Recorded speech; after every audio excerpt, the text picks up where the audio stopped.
بسم اللہ الرحمن الرحیم۔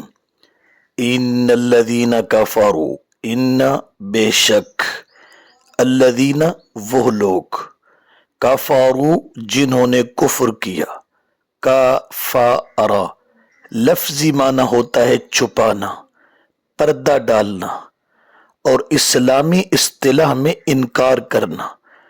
عربی میں رات کے لیے بھی کافر کا لفظ استعمال ہوتا ہے، رات، نائٹ، کیونکہ اس میں اندھیرا ہوتا ہے، اور اندھیرا ہر چیز کے اوپر پردہ ڈال دیتا ہے، ہر چیز کو چھپا دیتا ہے۔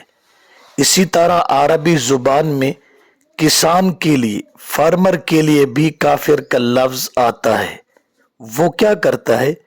بیج کو زمین میں چھپا دیتا ہے، لیکن عرف عام میں توحید کے انکاری کو کافر کہتے ہیں۔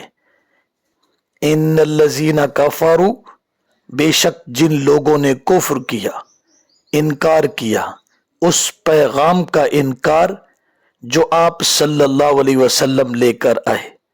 کفروا اے بما نزل علی محمد، سواء برابر ہے، علیہم ان پر، کافروں پر برابر ہے، خواہ کیا، انذرتہم آپ ان کو خبردار کریں، آگاہ کریں، ڈرائیں، ہم ان کو، ان کو، ام یا لم نہ، تنذرہم ڈرائیں ان کو، لا یؤمنون وہ نہ مانیں گے۔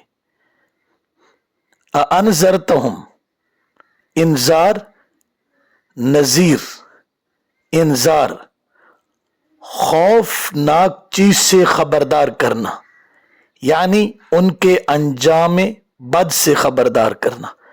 انذار میں دھمکی نہیں، شفقت کا پہلو ہوتا ہے۔ ہر مبلغ میں بوقت تبلیغ ہمدردی کا پہلو ضروری ہے۔ اللہ رب العزت نے یہاں کافروں کے ایک مخصوص ٹولہ کا حال بیان کیا۔